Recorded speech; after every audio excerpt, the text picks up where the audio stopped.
অনেকে artificial intelligence শিখতে চান এবং যখন তারা শিখতে চায় তখন প্রথমে একটা ভয় লাগে যে আমি তো ম্যাথমেটিক্সের ভয় আছে, আমি ম্যাথমেটিক্স পারি না।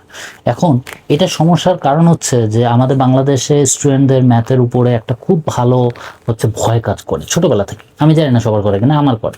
তো আমি যখন এআই শিখছি তখন আমি দেখছি যে এআই এর আসলে প্রথম দিকে একবারে প্রাথমিক লেভেল যখন আমি আর্টিফিশিয়াল ইন্টেলিজেন্স শিখতেছি সেখানে ম্যাথমেটিক্স লাগে না। একটা জিনিস আমি আবার বলতেছি, এআই কিন্তু পুরোটাই ম্যাথ।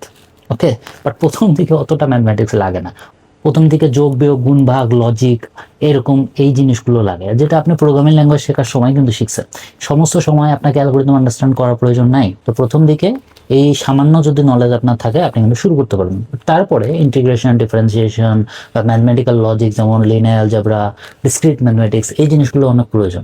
এখন দিন শেষে কতটুকু ম্যাথমেটিক্স লাগে যখন আপনি শেখা শুরু করবেন তখন আপনি নিজে বুঝে যাবেন। আর যদি রোডম্যাপ এবং গাইডলাইন লাগে সেটা তো আমার ইউটিউব চ্যানেলে অ্যাভেলেবল দিয়ে দেওয়া আছে।